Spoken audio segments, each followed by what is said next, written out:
Oi, gente, tudo bem? Bom, eu sou a professora Daniele Souza, professora hoje da Secretaria de Educação do Distrito Federal, na Educação Básica. Acabei de finalizar a minha pesquisa de mestrado e de defendê-la pela Universidade de Brasília e fui convidada a conversar um pouquinho com vocês sobre a função social da escola, é um ponto interessante que eu discuto na minha pesquisa, e de repente trazer algumas contribuições a respeito dessa temática tão importante da gente pensar hoje sobre a função social dessa escola que nós temos.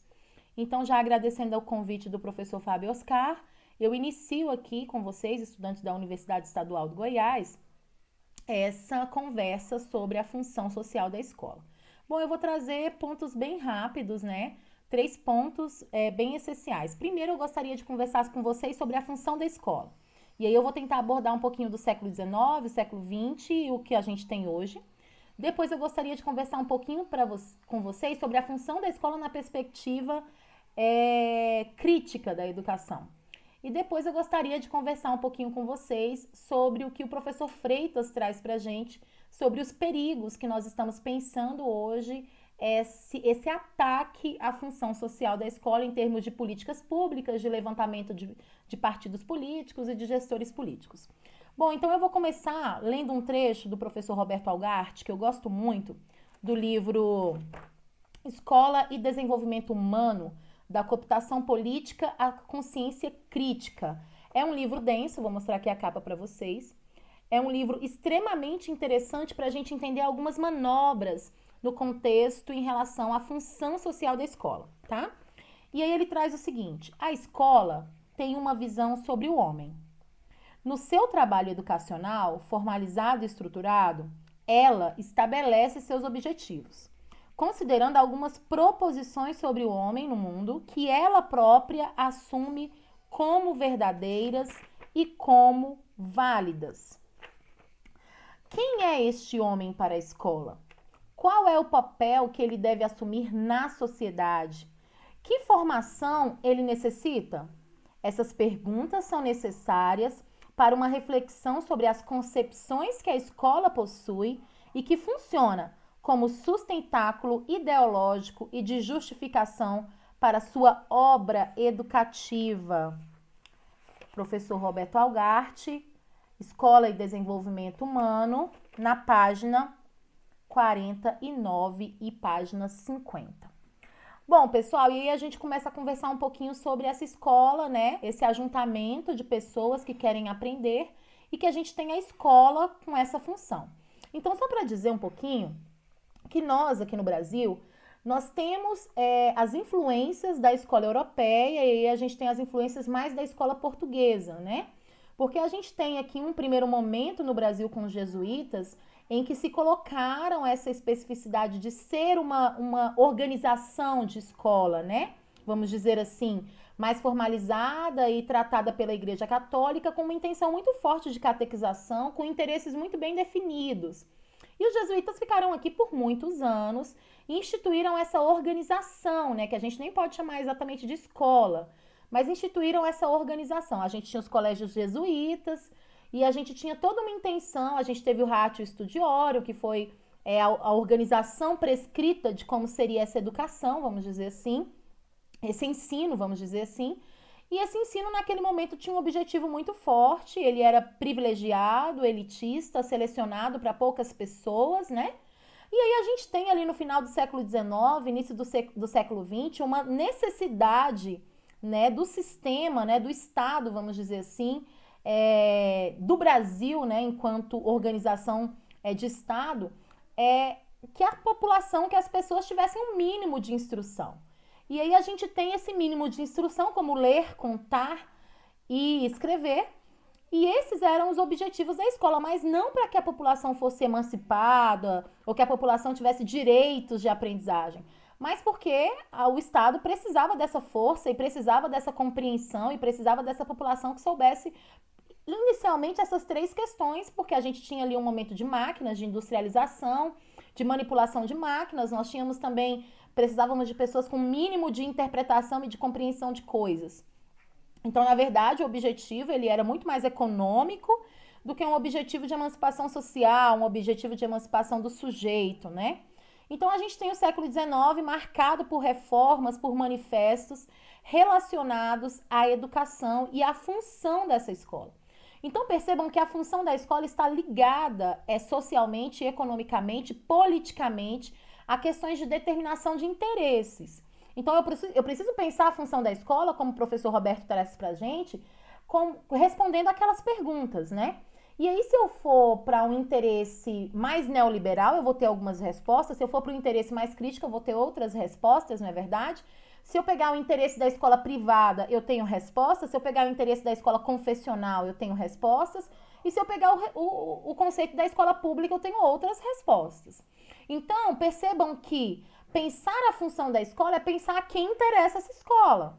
E aí, Saviani traz muito sobre isso. A quem interessa essa escola e a que essa escola interessa. Então, eu vou trazer agora a conversa para um contexto da escola pública, certo? E aqui eu não quero fazer uma dicotomia de escola pública e privada, porque eu entendo que a natureza do ato educativo, do princípio dessas escolas, se diferenciam. Então, eu tenho a escola privada que tem um interesse muito mais voltado à sua própria individualidade enquanto empresa, né? Eu tenho a escola confessional que está muito mais voltada também ao interesse mais catequizador, né? Mais ideológico no sentido de empresa também, mas no sentido religioso. E eu tenho a escola pública, que ela é a escola diversa, que ela é a escola que aceita todo mundo, que ela é a escola que precisa trabalhar com essa diversidade, com essas identidades múltiplas. Então, e é a escola que atende a sociedade menos favorecida economicamente. Então, é a escola pública que atende a essa comunidade. E como que esses interesses da escola pública começam a mudar no século XX muito fortemente, né? Então, a gente tem ali no início do século XX o resquício ainda de uma escola que se preocupava muito com a instrução no sentido de atendimento a essa sociedade. E aí, lá na década de 20, a gente começa o manifesto ali, os grupos dos pioneiros da educação que pensam essa escola, não. Nós precisamos pensar essa escola com o desenvolvimento das subjetividades do sujeito. Então, a escola nova, ela bateu muito de frente com esses conceitos que os jesuítas deixaram, enfim, mas ela também não teve um trabalho muito forte para as questões sociais. E a gente teve vários manifestos, a gente teve a escola na época militar, e a gente teve depois, a partir da década de 50, Paulo Freire já trazendo o conceito de escola libertadora, e a gente tinha muitas concepções, a gente tinha muitas questões, tem muitas questões que envolvem a função da escola. Aí eu faço uma pergunta. Qual é a função social da escola pública? Por que existe a palavra social na escola, na função da escola pública? E aí, se você for pegar os PPPs das escolas, vocês que estão aí na graduação, que quando vocês chegam lá no campo, né, na escola em si, no espaço da escola, a primeira coisa que vocês pegam é o projeto pedagógico da escola para dar uma lida.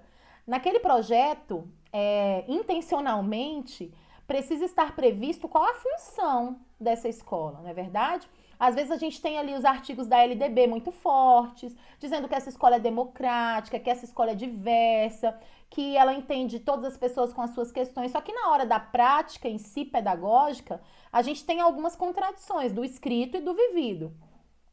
Mas, de modo geral, a escola pública entende que ela precisa se adequar, que ela precisa pensar nesses sujeitos diversos, desses contextos sociais diversos. Bom, e aí eu pergunto sobre isso porque a gente precisa entender qual é essa função social. E por muito tempo, muita gente achou que essa função social era uma função apenas de acolhimento. E se a gente só acolhe na escola pública, a gente faz um papel de caridade, né? A gente não está fazendo um papel efetivamente social de emancipação, né? Então, ela precisa acolher? Precisa, mas não só acolher. O que está para além da acolhida? É uma escola que está baseada na instrução? No ensino sistematizado? Sim, mas se ela ficar só no ensino sistematizado sem a acolhida, ela também perde as suas questões. Percebam que a gente está lidando com um ser integral, né? O ser humano como ser integral, suas questões cognitivas, psicológicas, emocionais, psicomotoras, afetivas, sociais, enfim. Esse sujeito que é complexo e que é integral, que ele é intenso. Então percebam que a função social da escola está atrelada à função, a trabalhar a integralidade desse ser. Então, eu vou trabalhar as questões cognitivas com certeza, porque a escola, como instituição formal de ensino, ela precisa se diferenciar da família, da igreja, dos amigos, ela precisa ter um objetivo de apresentar o conhecimento acumulado historicamente pela humanidade, ao mesmo tempo em que ela valoriza as práticas sociais desse sujeito, e isso numa elaboração catártica de uma prática social muito mais transformada. Então, ela precisa sim trabalhar com os conhecimentos acumulados ao longo da história, mas também precisa olhar para o sujeito e suas subjetividades. Também precisa olhar para as questões críticas e políticas. Então, eu preciso ter princípios éticos, princípios estéticos e princípios políticos nessa função social. Paulo Freire já traz isso para a gente há muito tempo. Ao mesmo tempo que eu trabalho a leitura e a escrita, eu preciso trabalhar a questão crítica em cima dessa leitura e dessa escrita. E aí eu costumo dizer que o social da função social está atrelado à emancipação dos sujeitos que estão nas classes mais desprovidas das questões econômicas, culturais e sociais. Infelizmente, nossa sociedade é uma sociedade super dividida em classes, em que pessoas já nascem com todas as oportunidades e pessoas já nascem com nenhuma oportunidade. E muitas vezes a escola vai ser o único meio, e ela não vai resolver tudo, porque ela tem função, mas ela não é toda a estrutura, né, da sociedade, mas ela vai ser o único meio aí em que esse estudante, em que essa criança, em que esse adolescente vai ter contato com alguma questão de bem cultural, ou vai ter contato com a escrita, ou vai ter contato com as leituras, enfim, e de repente isso pode suscitar, junto com as oportunidades, que essa pessoa se emancipe socialmente. Então, a função social da escola é essa, trabalhar os princípios éticos, políticos e estéticos em relação à educação. Quando eu falo de princípios éticos, eu estou falando das questões relacionadas às minhas relações, né? As questões relacionadas à cidadania, as questões relacionadas à colaboratividade, à solidariedade, questões éticas, né? Quando eu falo de questões políticas, eu estou falando de princípios que me levam a trabalhar uma democracia numa perspectiva de acesso, de permanência, numa perspectiva de direitos, de equidade. Quando eu falo das questões estéticas, eu estou falando das subjetividades do ser, daquilo que é propriamente dos indivíduos.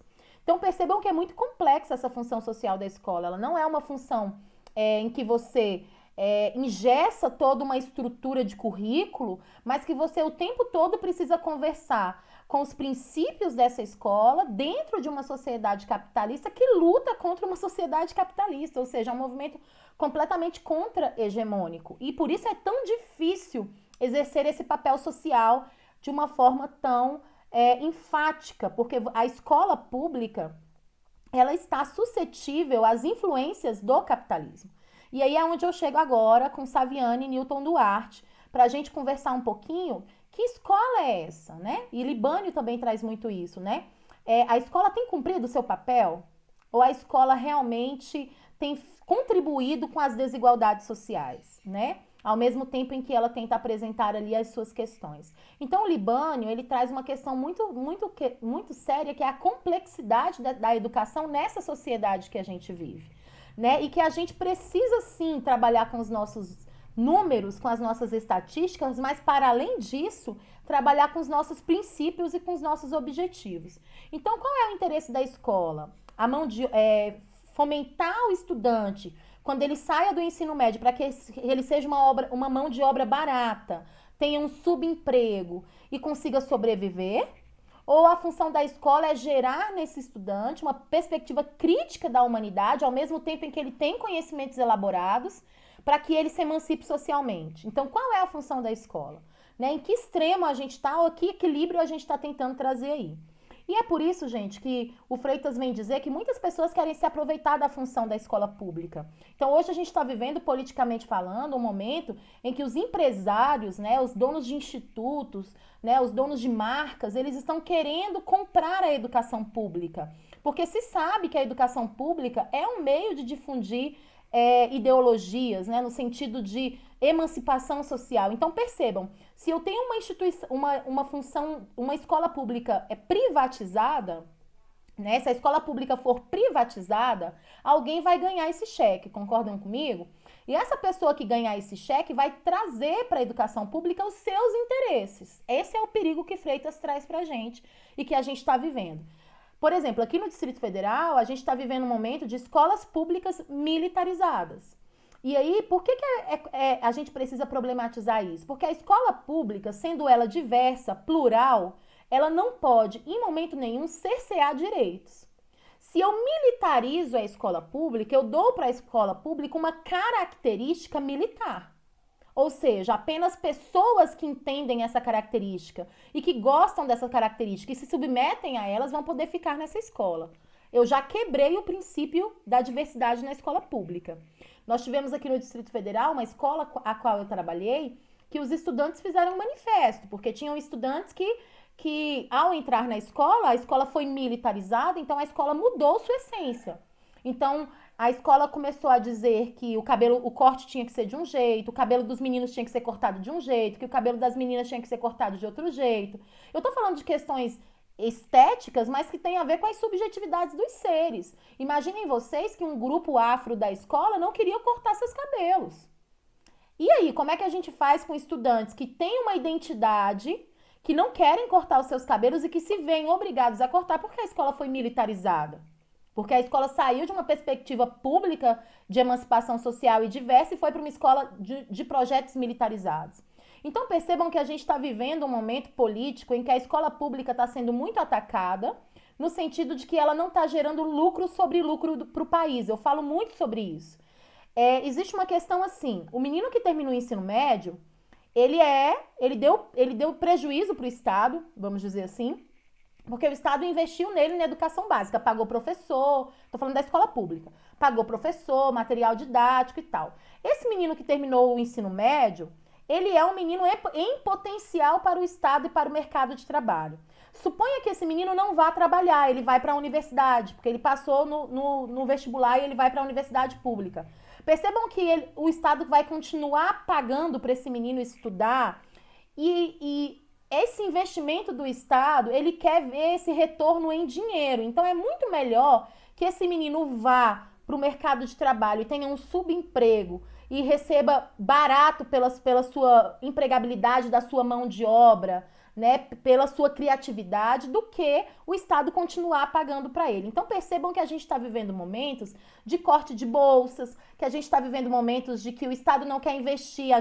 Eu ouvi esses dias o vice-presidente falando, inclusive, que a universidade pública tem que ser paga, que as pessoas que estão lá têm que ser pagas. Gente, percebam que tem pouco tempo que as periferias adentraram as universidades públicas. Pouco tempo, porque a universidade pública sempre foi da elite. E a elite nunca pagou por ela. Então agora que os jovens 50%, pelo menos na UNB, porque aqui a gente tem o PAS, e aí os estudantes da escola pública chegam na universidade também pelo PAS. Então agora que os estudantes estão chegando na universidade, os estudantes da periferia, agora ela tem que ser paga? Que interesse e que função social a educação pública? Esse governante pensa a educação pública. Então, por isso que não dá para falar de função social sem falar a quem ela está servindo. Porque vai todo mundo dizer que é social. Mas social para quem? Né? Todos não são todos. Todos a gente tem que saber de que todos nós estamos falando. Então, é importante a gente perceber, nessa perspectiva de função social da escola, aos interesses. Então, interesses privados, desde da declaração da Unesco em relação à perspectiva da escola e da educação para o século XXI, a gente começou a ter influências muito sérias dos empresários no Brasil na educação pública. A gente tem institutos privados que dizem que querem colaborar com a educação pública, gente. E a gente precisa ter isso muito claro, de que instituto privado não quer nada mais, nada menos do que ter o processo da lucratividade com a função pública. O que é a privatização? A privatização é pegar um bem público com essência pública, democrática, diversa, de direito e tornar esse bem privado. E tornar esse bem para poucos. Eu publiquei um artigo, um capítulo de um livro que tratava justamente da escola sem partido, do cerceamento de direitos, né? Eu vou mandar o link aí pro professor de vocês, qualquer coisa ele compartilha. Para a gente pensar justamente se essa função pública, social, está sendo enfraquecida pelos muitos movimentos privados que a gente está tendo, pelas investidas de empresários, né? A gente está tendo nesse último momento, na discussão do Fundeb, por exemplo, do novo Fundeb, a participação de uma professora que fez a relatoria, mas que a gente teve deputados que não queriam. Nós tivemos deputados que solicitaram retiradas de investimento na educação infantil, por exemplo. A gente, de acordo com o Plano Nacional de Educação, a gente tem uma margem de investimento aí na educação pública, na educação infantil, de acordo com o PIB. E aí você vê que os deputados estão desesperados. Não precisa mais investir em educação. Gente, esse discurso de não precisar investir em educação é um discurso privatista, é um discurso singular, um discurso empresarial. A gente precisa entender quais são os interesses que estão por trás, que estão fundamentando essas questões. Então, eu acho que falar sobre função social da escola é falar sobre direito e não favor. É falar sobre direito e não caridade. Então, a gente está numa luta aí, principalmente século XX, né, meados do século XX para além do século XX, de garantir direitos. Né? Nós universalizamos a educação infantil em 2016. Tem 4 anos apenas que a educação infantil foi vista como direito da população. Então percebam que isso é uma luta muito mais econômica, política e social do que uma luta pedagógica propriamente dita. Então eu encerro aqui minha fala com vocês. A gente falou esses 20 minutos um pouquinho sobre essa função social da escola e eu espero que eu tenha contribuído de alguma forma para que vocês pensem e fortaleçam a função social da escola pública enquanto professores, colegas professores que estarão nas escolas. Então eu desejo um ótimo semestre para vocês, mesmo nesse distanciamento. Desejo que vocês cada vez mais compreendam os contextos, né? A leitura dos mundos e dos contextos é muito importante para a gente entender esse momento de ataque, para a gente entender esse momento em que a função social da escola pública está sendo ameaçada por direitos privatistas, por interesses privatistas e por controle e manipulação do currículo, manipulação da formação de professores, manipulação do material didático, manipulação dos pares dialéticos que a gente tem para a organização do trabalho pedagógico na escola. Muito obrigada e eu espero contribuir em outro momento. Até mais.